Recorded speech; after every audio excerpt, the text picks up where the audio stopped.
Welcome to Newcastle University London campus. We've decided to choose one of the most contemporary, relevant and talked about subjects. Please welcome our fantastic panel.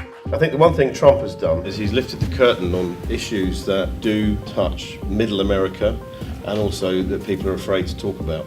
The job of a politician is to be thoughtful and considerate and not just to blurt out stuff just because they feel like it. And I think that leads us into a kind of discussion also about the way that the public discourse has become so polluted, really, with everybody vomiting their opinions all the time in a way that is not appropriate. The older generations, the two things they wanted was recognition and a career. The millenniums want fairness and ethical bosses. Are we asking more of our leaders? Do we actually mean we want transparency?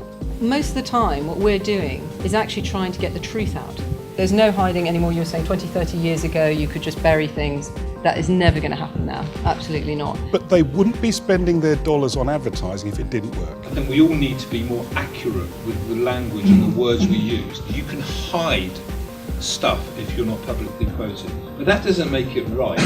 It just makes you take the moral low ground, and I think we all have a duty to be accurate. I thought it was interesting that we mentioned VW and Thomas Cook, but Alton Towers wasn't mentioned, and that they were maybe an example of a business that had done a good job dealing with a PR crisis. I agree. I thought he came out very early on. They thought about the victims and what they were going to do in terms of helping them and support, and he seemed very genuine. If you lie, a journalist is going to find out. I don't know what is wrong with telling the truth. So they told the truth and said, I'm sorry. People need to be telling the truth and being ethical, but that only seems to be the case after the fact. How much unethical activity is getting past us? The thing that comes to my mind is, people can't take too much reality. If the politicians came out and told us every time, oh, this is actually what this is actually what we're going to do, we wouldn't be able to handle it. Amanda Broderick, I'm CEO of Newcastle University London. You're all very welcome. Are we at the start of a cultural revolution?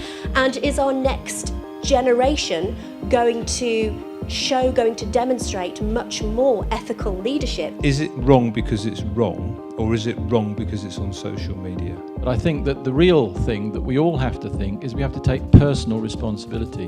Was it Tolstoy who said, everybody wants to change the world, but nobody wants to change himself? We've worked them hard, they've answered everything, they've been authentic. Give them a big round of applause. Well, I thought it was a really good panel because there was a broad range of experience and background, and I think nobody was shy in being honest about their opinions. It's been fantastic. Everyone has been really welcoming. It's got a really good atmosphere. You've had a great crowd of people here. Great day, lots of fun. Haven't done it before. I thought the content was excellent. I thought the panel was great with some fantastic questions. The Inspired Leaders Network meets Newcastle University London. We talked about the unvarnished truth. The truth is, it was a brilliant night, a brilliant panel, brilliant questions, and a fabulous evening. We will be back.